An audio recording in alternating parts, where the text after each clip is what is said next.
Buenos días a todos, mi nombre es Rocío Abigail Yesqui Maurel. Soy R2 de la Residencia de Bioquímica Clínica. Realicé este Ateneo que se titula Hemófilo Influenza, el pequeño vampiro del laboratorio. Ahora vamos a ir descubriendo por qué. Durante mi rotación por el área de bacteriología del Hospital Pediátrico del Chaco.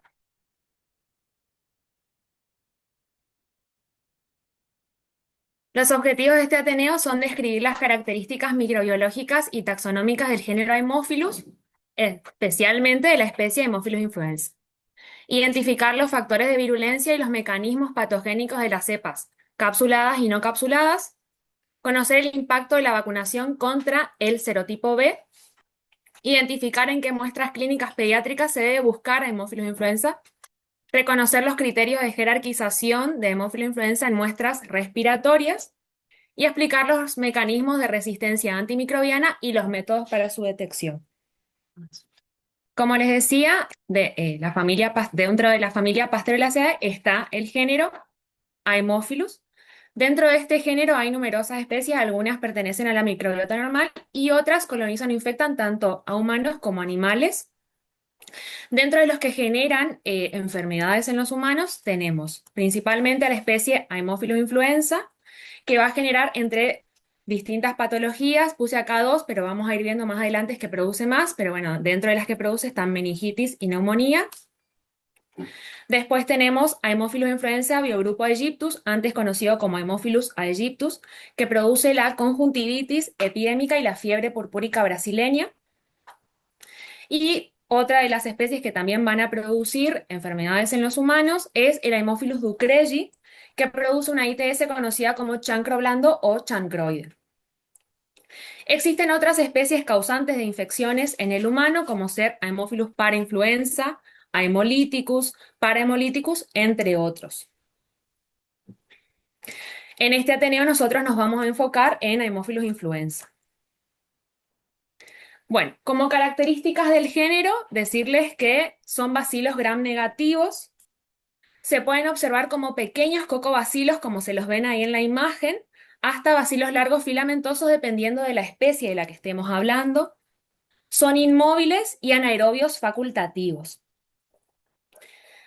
Este género se los conoce, o sea, las especies de este género son huéspedes obligados que van a ser comensales del tracto respiratorio, representan alrededor del 10% de la microbiota orofaringea, con excepción de uno de ellos, que es el Haemophilus ducreyi, que es un patógeno humano obligado, no es comensal, ¿sí? Que produce esta ETS, que se transmite por vía sexual. Este género requiere para su desarrollo de dos factores, el factor 10, la hemina, y o el factor 5, que es la nicotinamida dinucleótido,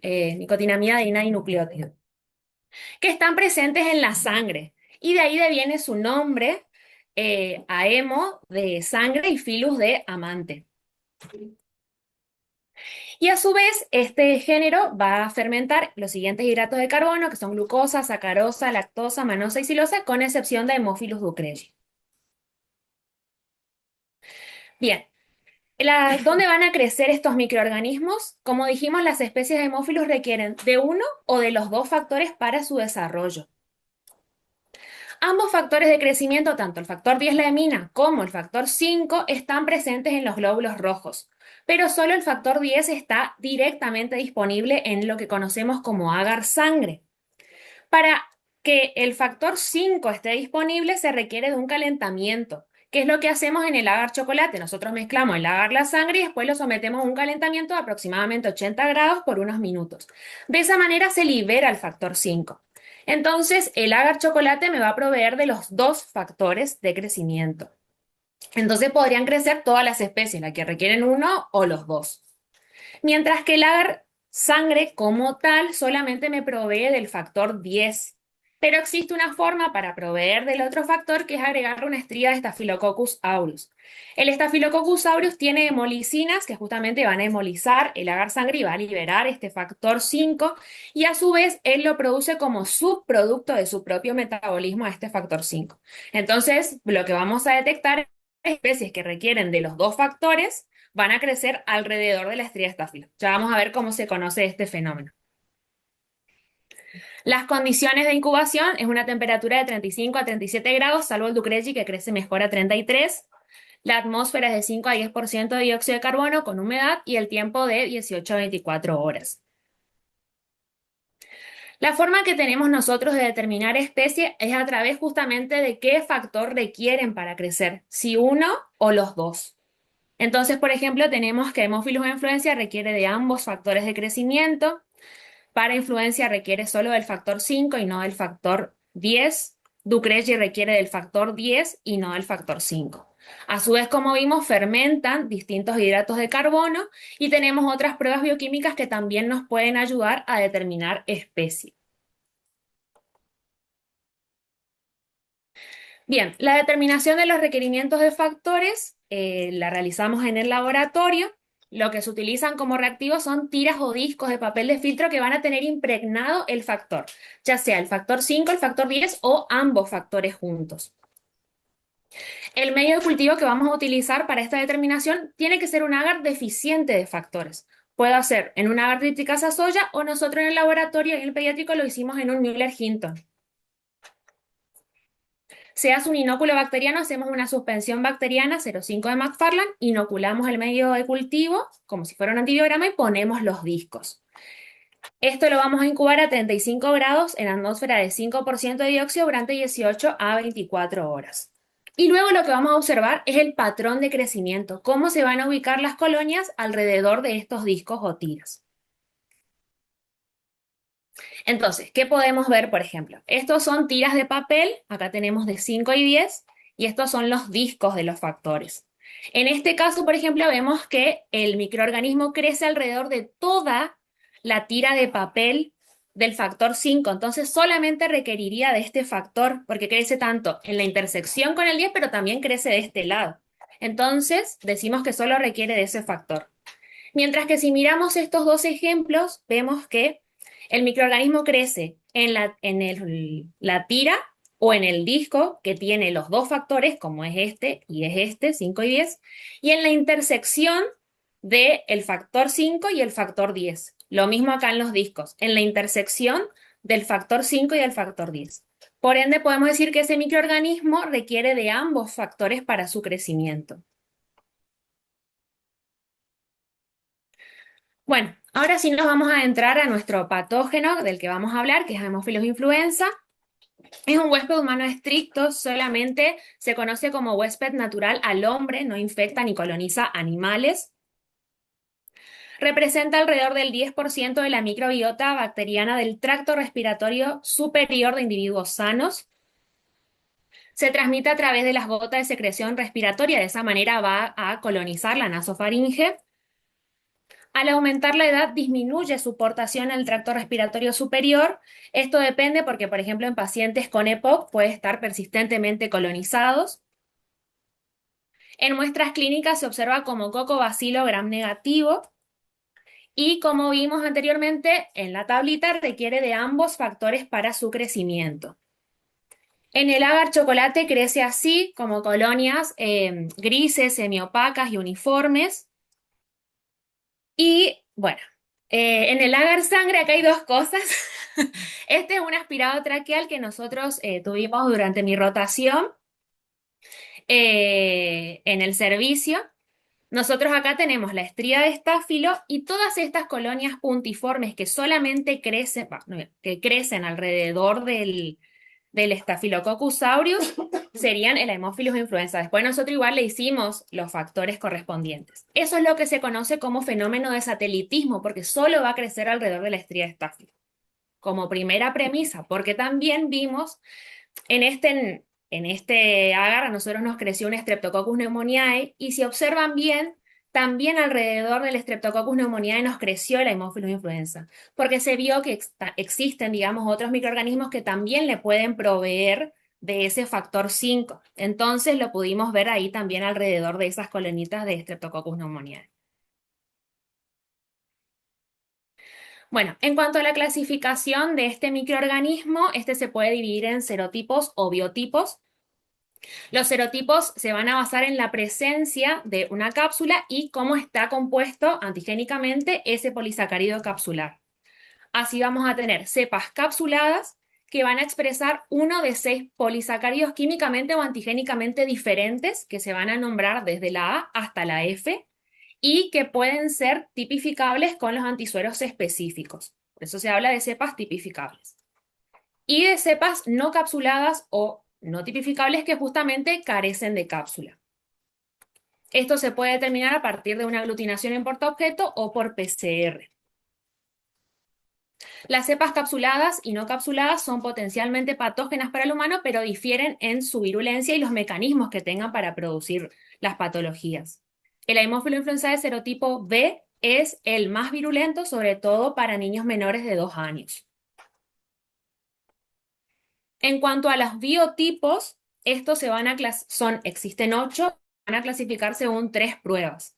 Producción de indol, ureasa y que tengan la enzima ornitina descarboxilasa. Entonces ahí nacen los 8 biotipos. Los biotipos específicos se asocian con diferentes infecciones y propiedades antigénicas. La realidad es que la definición de serotipo-biotipo nos sirve para epidemiología y después para correlación clínica. Bien, en cuanto a los factores de virulencia, vamos a tener que para las cepas capsuladas, el principal factor de virulencia es la cápsula. Nosotros vimos que teníamos 6 serotipos capsulares y que el tipo B es el más virulento. La cápsula del tipo B tiene o está compuesta de poliribosilribitol fosfato, que va a hacer que el microorganismo resista a la fagocitosis y a la acción de los neutrófilos. Y a su vez, que no pueda ser opsonizado por el complemento. Las cepas no capsuladas también tienen factores de virulencia. Dentro de esto, el más importante son los lipooligosacáridos, que también van a hacer que el microorganismo evada la fagocitosis y no pueda ser opsonizado.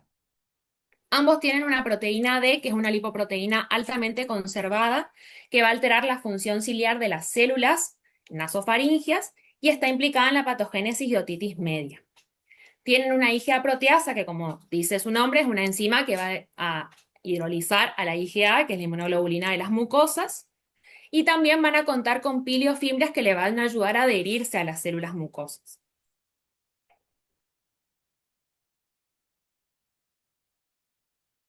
Bien, en cuanto a la patogenia, este microorganismo puede producir infecciones invasivas por diseminación hematógena o por contigüidad, es decir, por extensión de la mucosa del tracto respiratorio. Las infecciones invasivas son producidas principalmente por el Haemophilus influenza tipo serotipo B, o sea, la cepa capsulada serotipo B. Dentro de las infecciones más importantes tenemos meningitis, epiglotitis, neumonía, bacteremia, artritis séptica y celulitis. Los biotipos 1 y 2 son los más prevalentes dentro de estas cepas invasivas. Las que van a producir las infecciones por contigüidad principalmente son las cepas no capsuladas o no tipificables. Dentro de estas tenemos otitis media aguda, sinusitis aguda, conjuntivitis, bronquitis y también estas cepas pueden producir exacerbaciones en pacientes que tienen enfermedad pulmonar obstructiva crónica. Ahora bien, este límite no es tan taxativo porque existen, o sea, el hemófilo influenza serotipo B también puede producir estas patologías y así también las cepas no capsuladas pueden producir enfermedad invasiva como bacteremia, neumonía, meningitis y sepsis neonatal. Bien, para hablar un poco de prevención, la vacunación contra hemófilus está dirigida a prevenir la enfermedad invasiva, sobre todo en menores de 2 años. Por eso va a ir contra el serotipo B. Antes de la vacunación, el serotipo B era la principal causa de enfermedad invasiva y causante, digamos, de meningitis en menores de 5 años, lo que provocaba una letalidad del 5 al 10% incluso con tratamiento antimicrobiano. En 1998 se incorpora la vacuna contra el serotipo B en el calendario de vacunación de la Argentina. Actualmente esta vacuna está conformando, digamos, lo que es la vacuna quíntuple o pentavalente, o sea, forma parte de una vacuna que incluye a varias patologías. Bueno, este es el esquema de vacunación, va una primera dosis a los 2 meses, una segunda dosis a los 4 meses, una tercera dosis a los 6 meses y un refuerzo entre los 15 y 18 meses. Y previene contra difteria, tétanos, tos convulsa, hepatitis B y la enfermedad invasiva por Haemophilus influenza tipo B. Está compuesta esta vacuna pentavalente por el toxoide difterico, el toxoide tetánico, Bordetella pertussis inactivada, antígeno de superficie del virus hepatitis B y polisacárido capsular purificado de Haemophilus influenza tipo B, el PRP que habíamos visto inicialmente de la cápsula, conjugado con un toxoide tetánico, que es una proteína transportadora, para aumentar la inmunogenicidad. Bien, ¿qué impacto tuvo la vacunación en Argentina? Si bien se produjo una reducción marcada de la enfermedad invasiva por el serotipo B, hubo un incremento de casos por las cepas no capsuladas y por otros serotipos capsulados como el tipo A. De hecho, el tipo A ahora es un importante patógeno, particularmente en poblaciones indígenas de América del Norte, lo que ha impulsado el desarrollo de una nueva vacuna. Las cepas no capsuladas se presentan principalmente en lactantes, niños menores y adultos mayores de 65 con variada presentación clínica.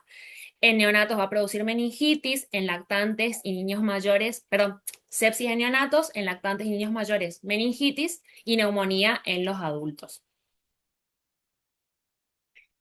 Bien, habiendo visto la dimensión de patologías que produce, ¿dónde lo vamos a buscar a este microorganismo? ¿En qué muestras?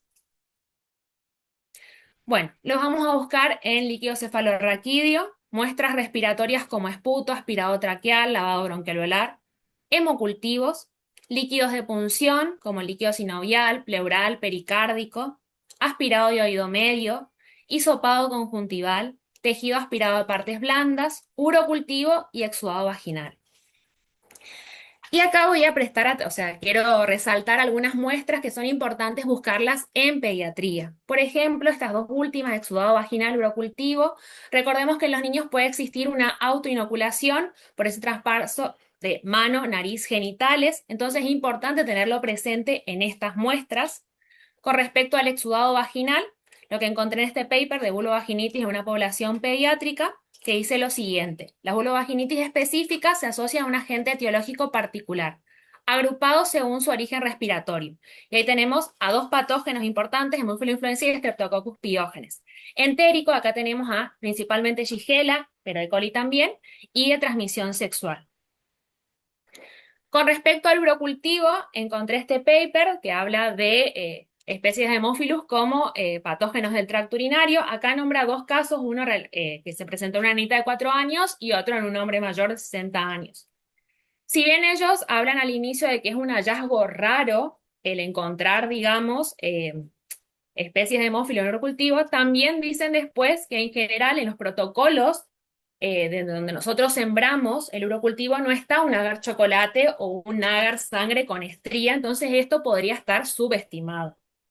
Entonces lo que aconsejan es que consideramos que en casos de sospecha o recurrencia de infección del tracto urinario con un resultado negativo en el urocultivo, con o sin anomalías en el tracto urinario, podría estar indicada una investigación adicional. Si el análisis de orina indica una ITU, es decir, vemos reacción inflamatoria o nitratos positivos, el cultivo de la muestra de orina en agar de chocolate o el agar sangre con estría de estáfilo puede aumentar el aislamiento de Haemophilus y reflejar con mayor precisión la incidencia de esta especie en las infecciones urinarias.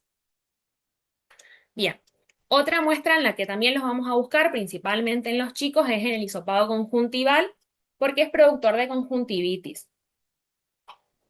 En relación a esto, encontré este paper donde toman a 67 niños que tienen conjuntivitis, conjuntivitis en principio, y a su vez esos niños tenían conjuntivitis con sinusitis y o otitis media, o sea, tenían dos patologías o las tres.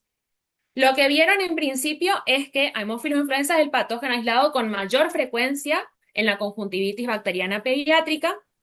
Y a su vez, lo que encontraron es que existe un vínculo estrecho entre las tres patologías, conjuntivitis bacteriana, otitis media aguda y sinusitis bacteriana aguda, sugiriendo la existencia de un síndrome de conjuntivitis, otitis media y sinusitis.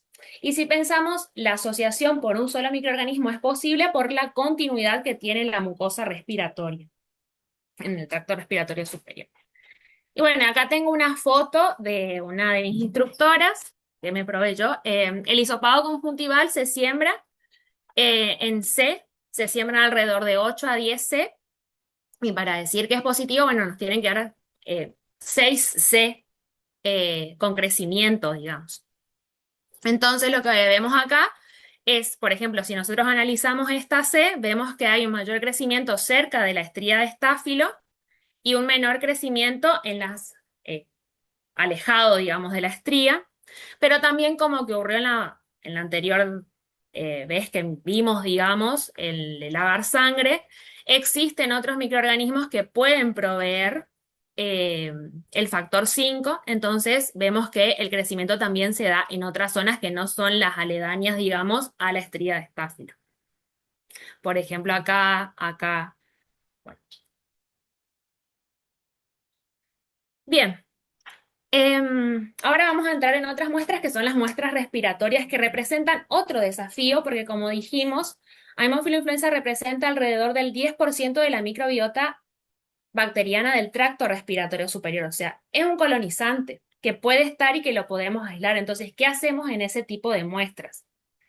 El doctor Rolando Zuluaga define a estos microorganismos que son colonizantes, pero que a su vez tienen un alto nivel patogénico, digamos, para producir patología, como potenciales neumopatógenos, que no son definitivos, o sea, no es que yo lo aíslo y sé que está produciendo una infección, porque pueden ser colonizantes de la orofaringe e incluso formar parte de del microbioma pulmonar. Dentro de este grupo de potenciales neumopatógenos está Streptococcus pneumoniae, Haemophilus influenza, Moraxella catarrhalis, Staphylococcus aureus, bacilos gram negativos, Streptococcus piógenes y micobacterias no tuberculosas. En este grupo es importante poder diferenciar colonización de infección. Los pasos previos a la infección del tracto respiratorio inferior son que exista un cambio cualitativo de la microbiota orofaringe, es decir, que pase de especies más invasivas a de especies menos invasivas a más invasivas o más sensibles a más resistentes. Un cambio cuantitativo, es decir, que aumente la cantidad de ese colonizante o que ocurran ambas cosas. El aumento de la carga bacteriana es lo que va a determinar el límite entre colonización de infección. A su vez, existen diferentes factores de riesgo que van a promover, digamos, a que el paciente esté más susceptible a estar infectado por estos microorganismos colonizantes, como ser la inmunosupresión, diabetes mellitus, alcoholismo, el EPOC, la fibrosis quística, pacientes que están tratados con antibióticos de amplio espectro y pacientes que están colonizados con microorganismos multiresistentes. Entonces, ¿qué hacemos en las muestras respiratorias? Tenemos que evaluar distintos aspectos para poder decidir si nosotros vamos a jerarquizar a ese colonizante o no. Entonces, lo primero que vamos a ver a verificar es la representatividad de la muestra. Es decir, que cumpla los criterios citológicos correspondientes, por ejemplo, en el caso de esputo aspirado traqueal con los criterios de Murray. Después es importante que nosotros correlacionemos el examen directo, el GRAM, con lo que nos crece en el cultivo, con lo que nos crece en la placa. En el caso del esputo, nosotros vamos a tener presente el morfotipo que vemos de forma predominante en el GRAM y que eso se correlacione con el crecimiento en el cultivo en cantidades significativas. Cuando hablamos de cantidades significativas es hasta la cuarta estría del esputo. Nosotros el esputo lo sembramos como está ahí por continuidad en 4 estrías, entonces tendría que llegar para decir que es un crecimiento significativo hasta las últimas.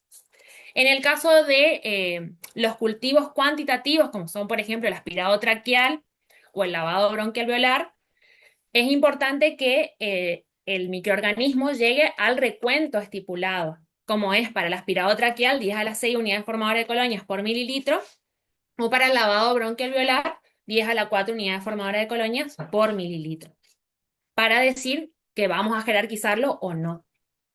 A su vez, todos estos resultados deben ser evaluados en el contexto del paciente, o sea, de los datos clínicos y radiológicos. Ahora bien, ¿para todos los pacientes es lo mismo? No. O sea, yo no me le respondo. Los pacientes con fibrosis quística deberían ser analizados de forma separada de la población general. Es decir, acá nosotros nos vamos a independizar del recuento o de la cantidad que nos crezca, por ejemplo, en el esputo. Los microorganismos más frecuentemente aislados son Pseudomonas aeruginosa, Staphylococcus aureus y Haemophilus influenza no capsulado. Dada la potencial de patogenicidad de estos microorganismos en este grupo de pacientes, deberían ser siempre informados, jerarquizados, independientemente del número de colonias encontradas en el cultivo. Incluso lo que se hace ahí en el servicio del pediátrico es el esputo que no se informa con recuento, se le informa en cruces para ver si el tratamiento está funcionando y ese paciente mejora, digamos, con el tratamiento y disminuye la colonización de este agente, digamos. Entonces, en estos pacientes nos desprendemos del recuento e igual jerarquizamos, ¿sí?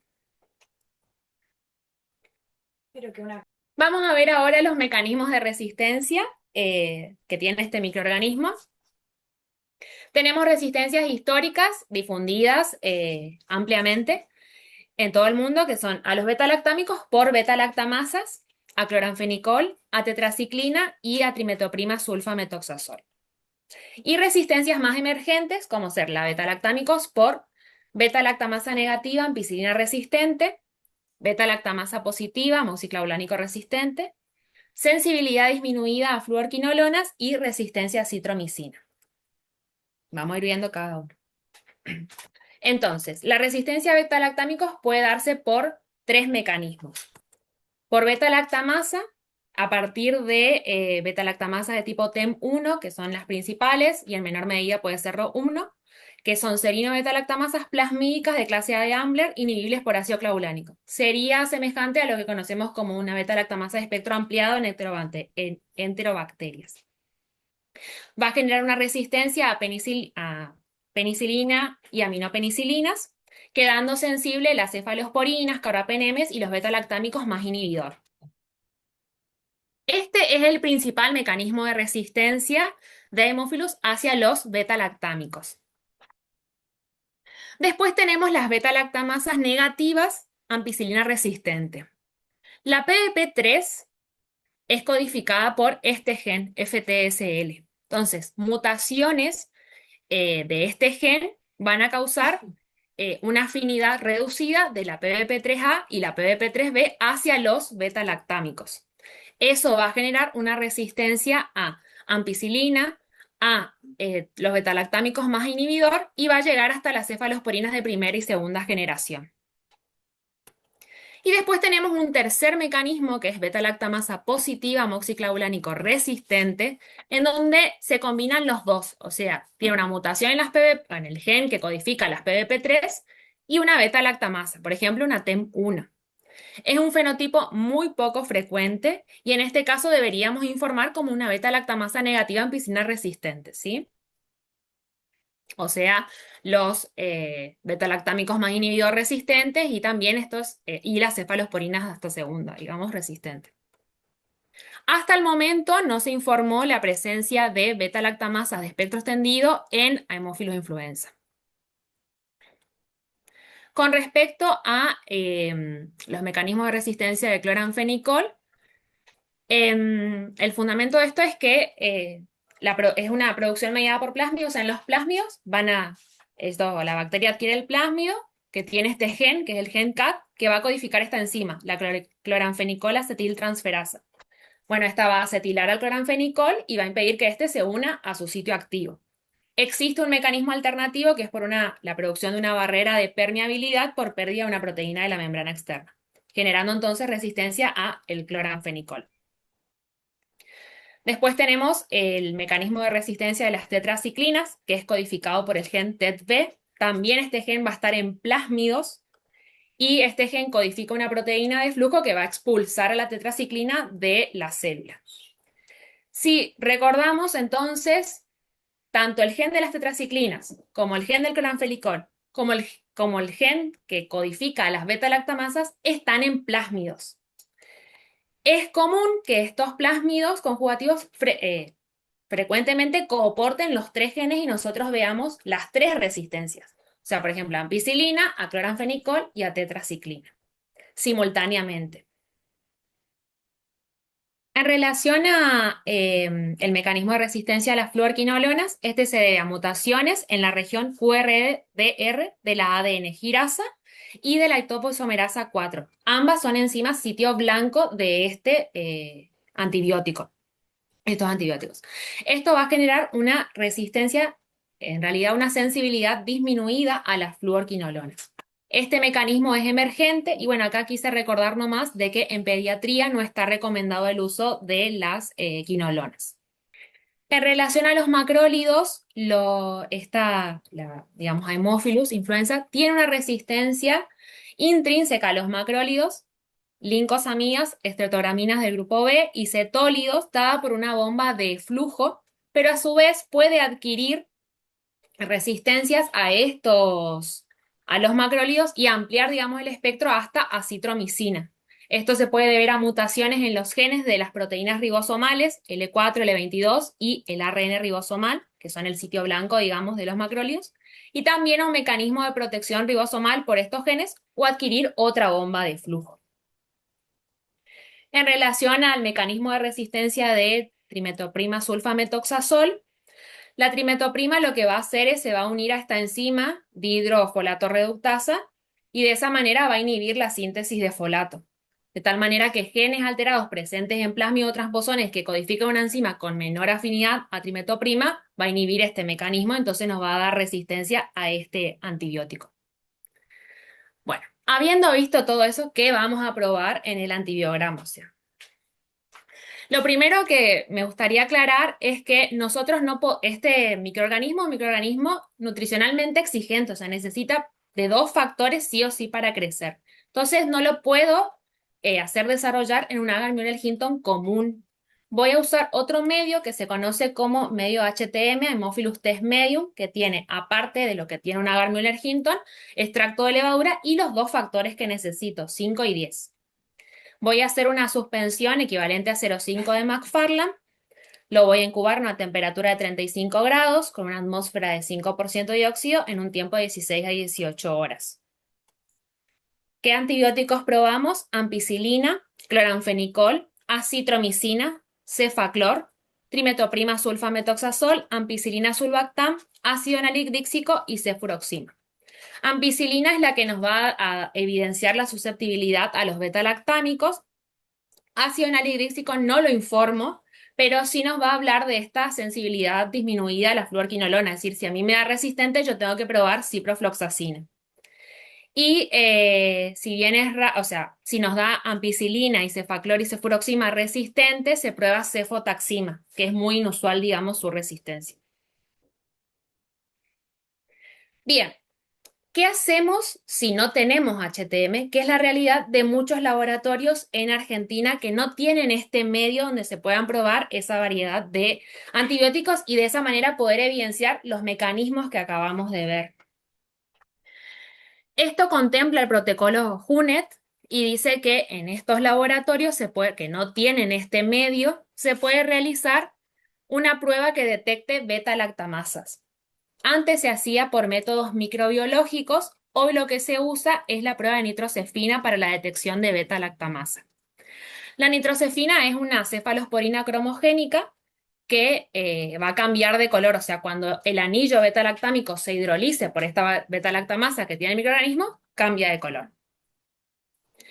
Lo que voy a hacer es una suspensión, voy a colocar el disco de nitrocefina, el cambio de color suele ser rápido, pero puede tardar hasta 60 minutos. Tiene como ventaja que voy a tener la detección de esto antes de lo que puedo llegar a tener con un antibiograma, digamos, o sea, por simodifusión de disco.